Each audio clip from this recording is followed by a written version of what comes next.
10월 중으로 예상되었던 도쿄전력의 후쿠시마 제1원자력 발전소의 오염 처리수에 대한 결정이 보류되었다고 합니다.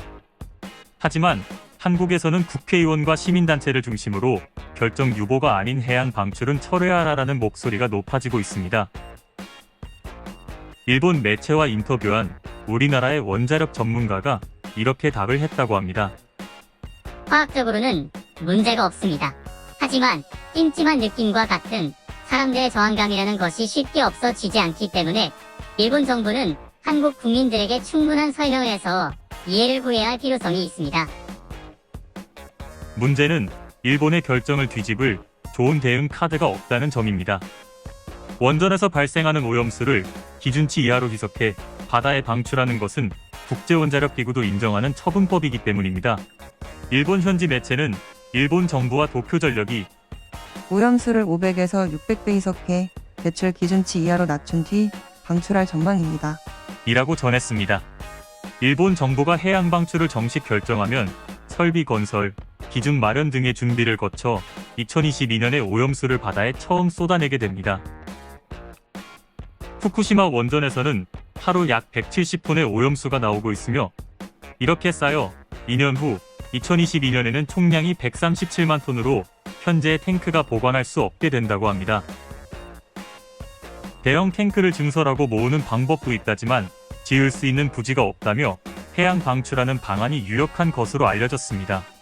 해양 유출 이외의 방법에서는 수증기 방출과 트리튬만 꺼내고 보관하는 방법도 있지만 모두 비용 등에서 현실적이지 않다는 것이 일본 정부의 견해라고 보도되고 있습니다. 이런 이슈에 대한 일본 네티즌들의 댓글을 확인해 보겠습니다. 한국 자신들의 트리튬 방출을 먼저 끊어야 한다. 일본 정부는 그들의 원전 오수 방출 상황의 진실을 국제사회에 발신하고 한국의 위선을 폭로했으면 좋겠다. 어차피 과학적 근거도 없고 자신의 입장을 1점 더 주고 반일 기운을 높인 것이니까 의견을 거두지 못하는 사태에 빠진 것이다. 일본은 국제 기준을 따르고 대응할 뿐이니까 일본 제품이 싫으면 하지 않으셔도 됩니다. 이 글을 쓰고 있는 것은 일본인이죠. 일본의 대응만 지적하고 있지 않고 세계의 오염수 상황은 어떻게 되어 있는지 조사하고 비교해주세요. 한국 정부를 제외하고 다른 나라가 반대하지 않는 것은 자신들도 하고 있는 것을 일본에 말할 자격이 없는 것을 알기 때문이다. 한국인 특유의 내로남불이 일본에 대해서는 더욱 노골적이다. 본 정부는 한국의 불합리한 요구를 정면으로 철저히 논파해야 한다. 후쿠시마 처리수는 안전하게 처리된 것이다.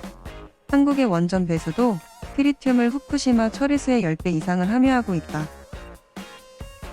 이러한 일본의 움직임에 대항하여 여야를 가리지 않고 한 목소리를 내는 정치인들을 볼 수 있는데요. 단합된 모습을 보기 힘든 정치권이지만 이번 사태에 대해서는 다 같이 힘을 합쳐 의견을 내는 것을 볼 수 있네요.